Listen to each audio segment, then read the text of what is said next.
मित्रों, पत्नी के अलावा इस एक स्त्री से संबंध रखना पाप नहीं होता है।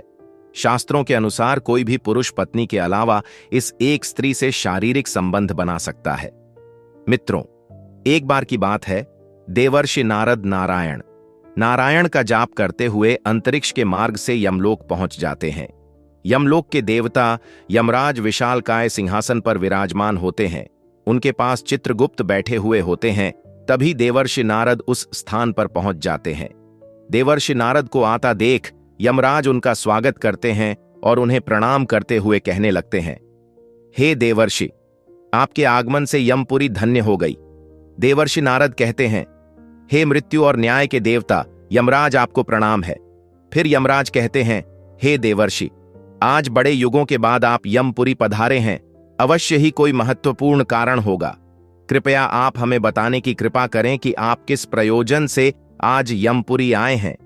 तब नारद जी कहते हैं, हे धर्मराज, आप मृत्यु और न्याय के देवता हैं। तीनों लोकों के प्राणियों को उनके कर्मों के अनुसार दंड देने का कार्य आप करते हैं। आपके पास समस्त प्राणियों का लेखा जोखा रखा हुआ है। पापी मनुष्यों को आप नरक में डालते हैं और पुण्यवान मनुष्य को आप स्वर्ग में भेजते हैं। इसीलिए आपको मनुष्यों के सभी पाप और पुण्य कर्मों का ज्ञान है। मैं आपके पास एक विचित्र प्रश्न लेकर आया हूं। कृपया आप मेरे इस प्रश्न का उत्तर देकर मुझे संतुष्ट करें। फिर यमराज कहते हैं, हे देवर्षि नारद, आप सत्य कहते हैं। हमारे पास तीनों लोकों के प्राणियों का लेखा जोखा रखा हुआ है, क्योंकि प्रभु ने हमें यही कार्य सौंपा है। हम प्रभु के आदेश से ही मनुष्य के पाप और पुण्य कर्मों के आधार पर उन्हें दंड देते हैं। हे देवर्षि, आपके मन में जो भी प्रश्न अथवा शंका है, आप निसंकोच होकर पूछिए। हम अपने सामर्थ्य के अनुसार उनका समाधान करने का प्रयास अवश्य करेंगे। तब देवर्षि कहते हैं, हे यमराज, शास्त्र कहते हैं कि एक पुरुष को केवल एक ही स्त्री से विवाह करना चाहिए, एक ही स्त्री से संबंध बनाना चाहिए। किंतु मैंने यह भी देखा है कि कुछ मनुष्य अनेक विवाह करते हैं, अनेक स्त्रियों से संबंध रखते हैं। क्या यह पाप नहीं है? क्या ऐसे मनुष्यों को नरक में डाला जाता है? इस पर शास्त्र क्या कहते हैं? क्या कोई मनुष्य अनेक स्त्रियों से विवाह कर सकता है? कृपया आप मेरी इस शंका को दूर करें। यमराज कहने लगते हैं, हे देवर्षि, आपने समस्त मानव जाति के कल्याण के लिए उचित ही प्रश्न किया है। संसार में मनुष्य एक से अधिक विवाह कर सकता है या नहीं? इसका उत्तर देने से पूर्व मैं आपको एक कथा सुनाता हूं। इस महान कथा में आपको सभी प्रश्नों के उत्तर मिल जाएंगे। इसीलिए आप इस कथा को ध्यान से जरूर सुनें। जो भी मनुष्य और स्त्री इस कथा को ध्यान से सुनता है, मैं उसके 32 अपराध माफ करता हूं। फिर नारद जी कहते हैं, हे धर्मराज, आप उस कथा को अवश्य कहिए। मैं कथा को पूरे ध्यान से सुनूंगा। तब यमराज नारद जी को वह महान कथा सुनाते हैं। प्राचीन काल की बात है। मध्य देश में एक अत्यंत शोभायमान नगरी थी। उस नगरी के एक अत्यंत गुणवान, बलवान और रूपवान राजा था, जिनका नाम धर्मसेन था।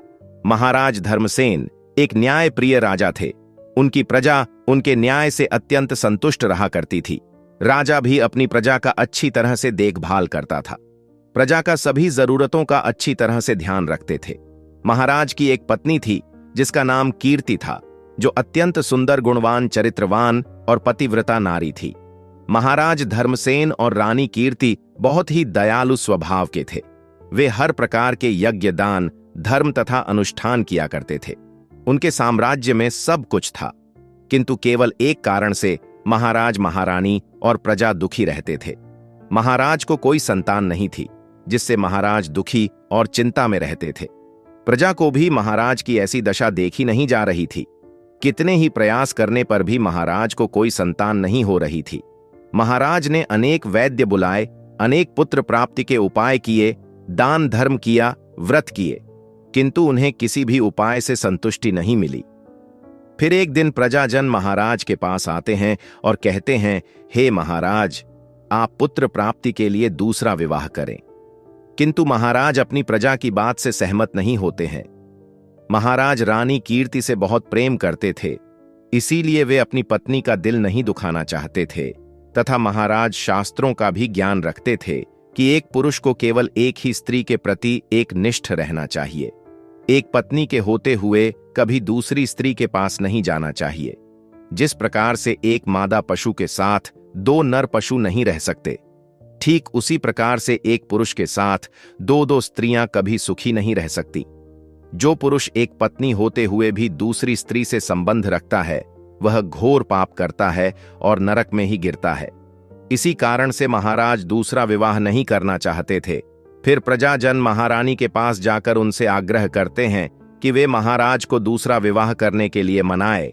तब रानी कीर्ति भी प्रजा के दुख को समझती है और महाराज के पास आकर कहने लगती है, हे स्वामी, आप कृपया दूसरा विवाह कर लीजिए। हमारे राज्य को भविष्य में एक राजा की आवश्यकता पड़ सकती है।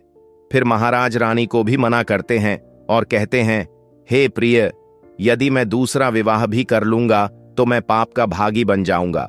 मुझे नरक में ही जाना पड़ेगा। और तुम बताओ, क्या तुम मेरे दूसरे विवाह से खुश रह पाओगी? तब रानी कहती है, हे स्वामी, आपकी खुशी में ही मेरी खुशी है। मैं मेरी सौतन को अपनी बहन मानकर प्यार दूंगी। कृपया आप संकोच ना करें। मुझे इससे क्षण मात्र भी दुख नहीं होगा। मैं आपको विवाह के लिए सहमति देती हूं। तब महाराज कहते हैं, हे देवी, किंतु मुझे उस पाप से कौन बचाएगा जो एक स्त्री के होते हुए भी दूसरी स्त्री के साथ संबंध रखने से मिलता है? इस पाप से कोई मुक्ति नहीं है। मैं ऐसा घोर अनर्थ नहीं करना चाहता। उधर स्वर्गलोक से महाराज के सभी पूर्वज इस घटनाक्रम को देख रहे होते हैं। वे अपने पुत्र के ऐसे व्यवहार से अत्यंत दुखी हो जाते हैं। यदि महाराज को नहीं होगा तो कुल का विनाश हो जाएगा। इसी भय से सभी पूर्वज बहुत दुखी हो जाते हैं। फिर एक दिन सभी पूर्वज महाराज के सपने में आकर उन्हें दर्शन देते हैं और कहते हैं, हे पुत्र, तुम्हारे कारण हमारी दुर्गति हो रही है, हमारे कुल का विनाश हो रहा है। तब महाराज अपने पूर्वजों से कहते हैं, हे महात्माओं, मैंने ऐसा कौन सा पाप किया है जो आप सभी इतने दुखी हुए हैं? आपकी आत्मा की शांति के लिए जो भी उपाय हो वह मैं अवश्य ही करूंगा।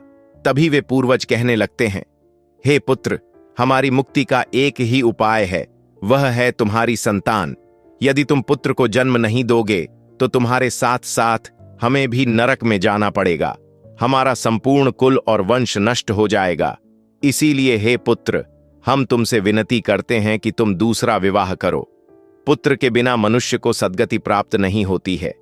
पुत्र ही अपने माता पिता का उद्धार करता है, उन्हें मोक्ष दिलाता है। जब वह श्राद्ध करता है तो हमारे पाप नष्ट हो जाते हैं। जब वह पृथ्वी लोक पर दान धर्म करता है तो हमें स्वर्ग लोक में भोजन की प्राप्ति होती है। इसीलिए हे पुत्र, तुम शीघ्र ही पुत्र की प्राप्ति के लिए कोई उपाय करो। अपने पितरों की बात सुनकर भी महाराज दूसरा विवाह करने के लिए तैयार नहीं होते हैं। फिर सभी पितृगण दुखी होकर यमराज के पास जाते हैं और उनसे विनती करते हुए कहते हैं, हे धर्मराज, कृपया हमारे कुल की रक्षा कीजिए। हमारे पुत्र की कोई संतान नहीं है और संतान के बिना हमारा कुल नष्ट हो जाएगा। कृपया आप हमारे पुत्र को दूसरा विवाह करने की आज्ञा दें। फिर यमराज कहते हैं, हे महात्माओं, मैं अवश्य ही तुम्हारे पुत्र को समझाऊंगा और उसे पुत्र प्राप्त करने के लिए प्रेरित करूंगा। ऐसा कहकर यमराज पृथ्वी लोक पर आते हैं और एक साधु का रूप धारण करके महाराज धर्मसेन के दरबार में जाते हैं। उन साधु को देखकर महाराज धर्मसेन अत्यंत प्रसन्न होते हैं और उनका आदर सत्कार करते हैं। फिर उनसे पूछते हैं, हे महात्मा, आप कौन हैं? किस प्रयोजन से आप हमारे इस राज्य में पधारे हैं? आपके मुखमंडल का तेज देखकर यह प्रतीत होता है कि आप अवश्य ही कोई बड़े तपस्वी हैं। तब वह साधु उस राजा से कहते हैं, हे वत्स, मैं साक्षात यमराज हूं। तुम्हारे पूर्वजों के द्वारा प्रार्थना करने पर ही मैं स्वयं तुमसे मिलने के लिए आया हूं। वह साधु महाराज से कहते हैं, हे वत्स, तुमने अपने पूर्वजों को रुष्ट कर दिया है, जिससे तुम्हारा सारा साम्राज्य नष्ट हो जाएगा। पुत्र के बिना तुम्हारी दुर्गति हो जाएगी। तुम्हें कभी मोक्ष की प्राप्ति नहीं होगी। शास्त्र कहते हैं कि मनुष्य को मोक्ष प्राप्ति के लिए पुत्र को जन्म अवश्य देना चाहिए। फिर महाराज कहते हैं, हे धर्मराज, मैं विवश हूं। मैं दूसरा विवाह करके पाप का भागी नहीं बनना चाहता। इससे अच्छा है कि मैं पुत्रहीन होकर जीवन व्यतीत करूं। यमराज कहते हैं, हे वत्स, तुम्हारे न्यायप्रिय आचरण से और अपनी पत्नी के प्रति एक निष्ठा को देखकर मैं अत्यंत प्रसन्न हूं। किंतु हे धर्मसेन, एक मनुष्य दूसरा विवाह अवश्य कर सकता है, इसमें कोई पाप नहीं है। यदि किसी पुरुष की पत्नी उसके दूसरे विवाह के लिए सहमति देती है तो वह पुरुष दूसरा विवाह निश्चित ही कर सकता है, इसमें कोई पाप नहीं है। शास्त्र कहते हैं कि यदि एक पत्नी से पुत्र की प्राप्ति नहीं होती है और उसकी पत्नी उसे दूसरा विवाह करने की अनुमति देती है तो उसे दूसरा विवाह करने में संकोच नहीं करना चाहिए। साक्षात धर्मराज के द्वारा ऐसे वचन सुनकर महाराज अति प्रसन्न हो जाते हैं और यमराज को धन्यवाद देते हैं। फिर यमराज उस स्थान से अंतर्ध्यान हो जाते हैं।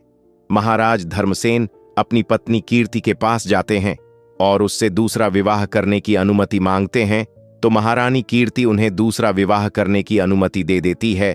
तब महाराज दूसरी स्त्री से विवाह कर लेते हैं, जिससे उन्हें सुंदर पुत्र रत्न की प्राप्ति होती है और उधर स्वर्ग लोक में सभी पूर्वज भी आनंदित हो जाते हैं और यमराज का बार बार धन्यवाद करते हैं।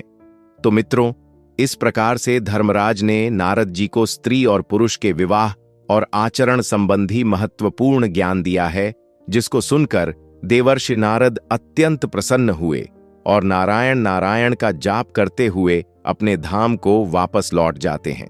मित्रों, आपको आज की वीडियो कैसी लगी हमें कमेंट करके अवश्य बताएं और वीडियो अच्छी लगी है तो वीडियो को लाइक और चैनल को सब्सक्राइब अवश्य करें। जय श्री कृष्णा।